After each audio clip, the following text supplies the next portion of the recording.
ವಿಶ್ವ ಆರೋಗ್ಯ ದಿನ. ಆರೋಗ್ಯವೇ ಸಂಪತ್ತು, ಆರೋಗ್ಯವೇ ಸರ್ವಸ್ವ, ಆರೋಗ್ಯವೇ ಭಾಗ್ಯ. ಹೀಗೆ ಆರೋಗ್ಯದ ಮಹಿಮೆ ಅಪಾರವಾಗಿದೆ. ಸಂಪೂರ್ಣ ಆರೋಗ್ಯ ಎಂದರೆ ಶಾರೀರಿಕ, ಮಾನಸಿಕ ಹಾಗೂ ಸಾಮಾಜಿಕ ಆರೋಗ್ಯವಾಗಿದೆ.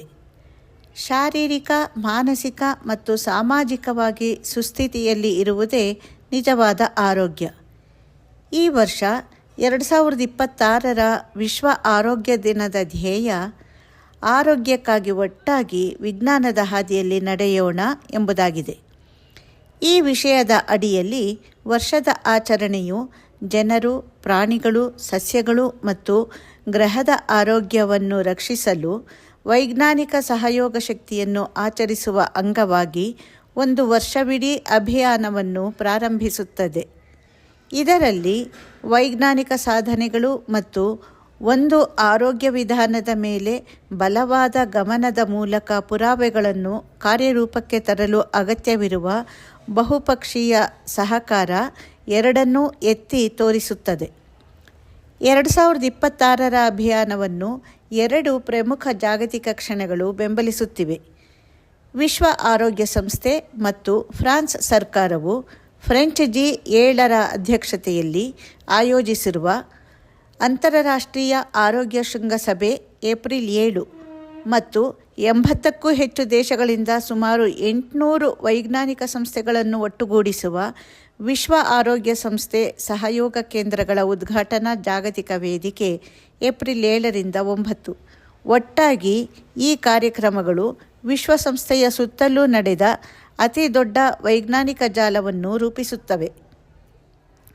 ಇದು ವಿಜ್ಞಾನ ಚಾಲಿತ ಪಾಲುದಾರಿಕೆಗಳು ಎಲ್ಲರಿಗೂ ಆರೋಗ್ಯಕರ ಸುರಕ್ಷಿತ ಭವಿಷ್ಯವನ್ನು ಹೇಗೆ ನಿರ್ಮಿಸಬಹುದು ಎಂಬುದನ್ನು ಒತ್ತಿ ಹೇಳುತ್ತದೆ.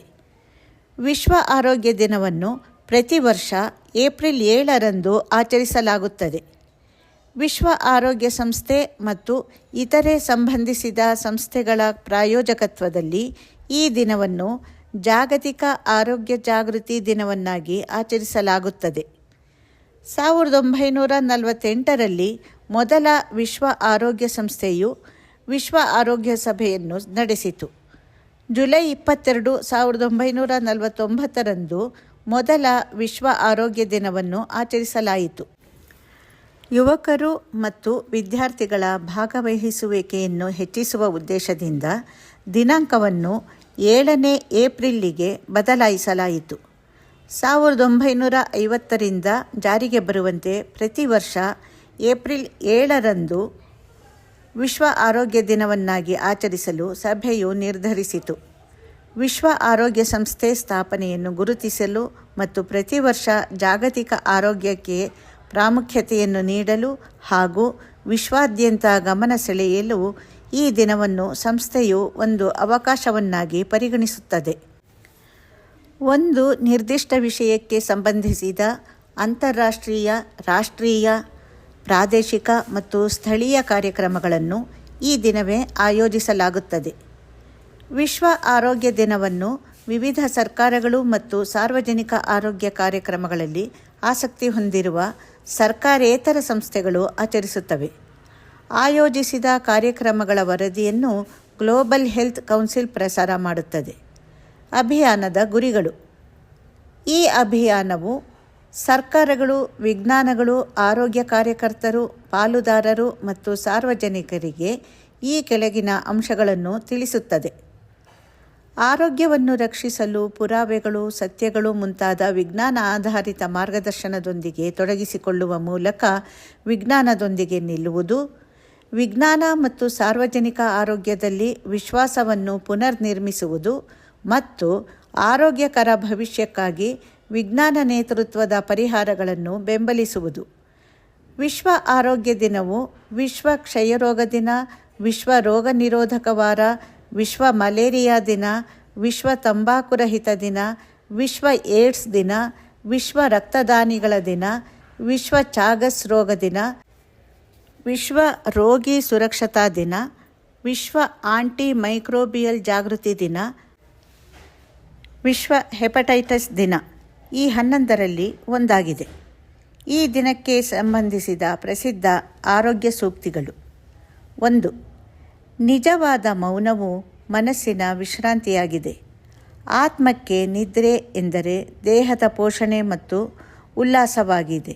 William pen. 2. ಆರೋಗ್ಯವೇ ನಿಜವಾದ ಸಂಪತ್ತೇ ಹೊರತು ಚಿನ್ನ ಬೆಳ್ಳಿಯ ತುಂಡುಗಳಲ್ಲ. ಮಹಾತ್ಮ ಗಾಂಧಿ. 3. ನಿಜವಾದ ಸ್ನೇಹವು ಉತ್ತಮ ಆರೋಗ್ಯದಂತಿರುತ್ತದೆ. ಅದರ ಬೆಲೆ ಕಳೆದುಕೊಂಡಾಗ ಮಾತ್ರ ತಿಳಿಯುತ್ತದೆ. ಚಾರ್ಲ್ಸ್ ಕಾಲೆಬ್ ಕೋಲ್ಟನ್. 4. ಸಂತೋಷವು ಆರೋಗ್ಯದ ಅತ್ಯುನ್ನತ ರೂಪವಾಗಿದೆ. ದಲೈ ಲಾಮಾ. 5. ಅನಾರೋಗ್ಯ ಬರುವವರೆಗೂ ಆರೋಗ್ಯಕ್ಕೆ ಬೆಲೆ ಇಲ್ಲ. Thomas fuller. 6. ತೀವ್ರ ಅನಾರೋಗ್ಯದ ಸಮಾಜಕ್ಕೆ ಹೊಂದಿಕೊಳ್ಳುವುದು ಆರೋಗ್ಯದ ಅಳತೆ ಅಲ್ಲ. ಜಿಡ್ಡು ಕೃಷ್ಣಮೂರ್ತಿ. 7. ಜೀವನದುದ್ದಕ್ಕೂ ಉತ್ತಮ ಆರೋಗ್ಯದ ನಿಜವಾದ ರಹಸ್ಯವು ವಾಸ್ತವವಾಗಿ ವಿರುದ್ಧವಾಗಿದೆ. ನಿಮ್ಮ ದೇಹವು ನಿಮ್ಮನ್ನು ನೋಡಿಕೊಳ್ಳಲಿ. ದೀಪಕ್ ಚೋಪ್ರಾ. 8. ದೈಹಿಕ ವ್ಯಾಯಾಮಕ್ಕೆ ಸಮಯವಿಲ್ಲ ಎಂದು ಭಾವಿಸುವವರು ಬೇಗ ಅಥವಾ ನಂತರ ಅನಾರೋಗ್ಯಕ್ಕೆ ಸಮಯವನ್ನು ಕಂಡುಕೊಳ್ಳಬೇಕಾಗುತ್ತದೆ. Edward Stanley. 9. ನಾನು ಇಷ್ಟು ದಿನ ಬದುಕುತ್ತೇನೆ ಎಂದು ನನಗೆ ತಿಳಿದಿದ್ದರೆ ನಾನು ನನ್ನನ್ನು ಚೆನ್ನಾಗಿ ನೋಡಿಕೊಳ್ಳುತ್ತಿದ್ದೆ ಎನ್ನುವುದು ಬೇಡ. ಮುನ್ನೆಚ್ಚರಿಕೆ ಇರಲಿ. 10. ಆರೋಗ್ಯವೇ ಶ್ರೇಷ್ಠ ಕೊಡುಗೆ, ನೆಮ್ಮದಿಯೇ ಶ್ರೇಷ್ಠ ಸಂಪತ್ತು, ನಿಷ್ಠೆಯೇ ಉತ್ತಮ ಸಂಬಂಧ. ಬುದ್ಧ. ಧ್ಯಾನ ಮತ್ತು ರಾಜಯೋಗದಿಂದ ಮಾನಸಿಕ ಆರೋಗ್ಯ ಕಾಪಾಡಿಕೊಳ್ಳಿ. ದಿನಕ್ಕೆ 40 ನಿಮಿಷಗಳ ಕಾಲ ಕಾಲು ನಡಿಗೆ, ಲಘುವಾದ ವ್ಯಾಯಾಮ, ಆಸನಗಳು, ಕಪಾಲಭಾತಿ, ಅನುಲೋಮ ವಿಲೋಮ ಮುಂತಾದವುಗಳನ್ನು ನಿಮ್ಮ ಜೀವನ ಶೈಲಿಯಲ್ಲಿ ಸೇರಿಸಿಕೊಳ್ಳಿ. 8 ಗಂಟೆ ಚೆನ್ನಾಗಿ ನಿದ್ದೆ ಮಾಡಿ. ಭೋಜನದಲ್ಲಿ 50% ತಾಜಾ ತರಕಾರಿ, ಹಣ್ಣುಗಳ ಸೇವನೆ ಮಾಡಿ. ರಾತ್ರಿಯ ಊಟ 8 ಗಂಟೆ ಒಳಗೆ ಮಾಡಿ.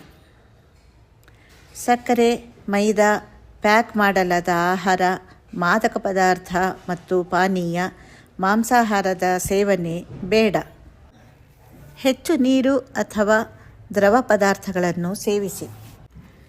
ಪ್ರಜಾಪಿತ ಬ್ರಹ್ಮಕುಮಾರಿ ಸಂಸ್ಥೆಯ ರಾಜಯೋಗ ಶಿಕ್ಷಣ ಹಾಗೂ ಸಂಶೋಧನಾ ಪ್ರತಿಷ್ಠಾನದ ಆರೋಗ್ಯ ವಿಭಾಗವು ಹಲವು ವರ್ಷಗಳಿಂದ ಅನೇಕ ಚಟುವಟಿಕೆಗಳಲ್ಲಿ ಭಾಗವಹಿಸಿ ಆರೋಗ್ಯದ ಬಗ್ಗೆ ಮಾಹಿತಿ ನೀಡಿದೆ. ಇಲ್ಲಿ ಕಲಿಸುವ ಸಹಜ ರಾಜಯೋಗ ಒಂದು ದಿವ್ಯ ಔಷಧಿಯಾಗಿದೆ.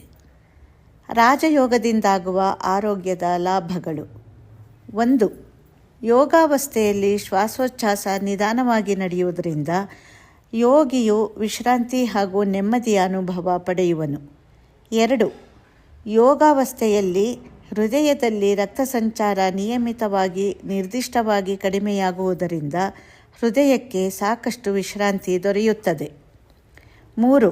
ಯೋಗಾವಸ್ಥೆಯಲ್ಲಿ ಯೋಗಿಯ ಶರೀರದಲ್ಲಿ ಸಂಚರಿಸುವ ರಕ್ತದಲ್ಲಿ ಲ್ಯಾಕ್ಟಿಕ್ ಆಮ್ಲದ ಅಂಶವು ಶೀಘ್ರವಾಗಿ ಕೆಳಮಟ್ಟಕ್ಕೆ ಬರುವುದರಿಂದ ಸಂಪೂರ್ಣ ಶಾಂತಿಯ ಅನುಭವವಾಗುವುದಲ್ಲದೆ ಎಲ್ಲ ಪ್ರಕಾರದ ಉದ್ವೇಗ ಹಾಗೂ ನಿರುತ್ಸಾಹದಿಂದ ಮುಕ್ತಿ ಲಭಿಸಿ ನರಮಂಡಲಕ್ಕೆ ಶಕ್ತಿಯು ದೊರೆಯುವುದಲ್ಲದೆ ನರಗಳಿಗೆ ಸಂಬಂಧಿಸಿದ ರೋಗವು ನಿವಾರಣೆಯಾಗುತ್ತದೆ. 4. ಯೋಗಾವಸ್ಥೆಯಲ್ಲಿ ಮಾನಸಿಕ ಉದ್ವೇಗ ದೂರವಾಗುವುದರಿಂದ ಮಾನವನ ತ್ವಚೆಯಲ್ಲಿ ಅಸಾಧಾರಣ ರೋಗ ನಿರೋಧಕ ಶಕ್ತಿಯು ಪ್ರಫುಲ್ಲಿತವಾಗುವುದರಿಂದ ಯೋಗಿಯು ಉಲ್ಲಾಸಭರಿತನಾಗುವನು. 5. ಹೃದಯ ರೋಗ, ರಕ್ತದೊತ್ತಡ, ಮಾನಸಿಕ ಅಶಾಂತಿ, ಅರೆಹುಚ್ಚು, ಕ್ರೋಧ, ಕಾಮ, ಮಾನಸಿಕ ಭಯದಿಂದ ಉಂಟಾದ ರೋಗಗಳೂ ಸಹ ಯೋಗದಿಂದ ಓಡಿ ಹೋಗುತ್ತವೆ. 6. ಯೋಗ ವಿಜ್ಞಾನವು ಮನುಷ್ಯನ ಉದ್ವೇಗಗಳನ್ನು ನಿಯಂತ್ರಿಸಿ ಅವನ ವಿಚಾರಗಳನ್ನು ವ್ಯವಸ್ಥಿತವಾಗಿ ಇಡುತ್ತದೆ. 7. ಯೋಗದ ಫಲವಾಗಿ ನಾವು ಗಹನ ಶಾಂತಿಯ ಅನುಭವ ಮಾಡುತ್ತೇವೆ.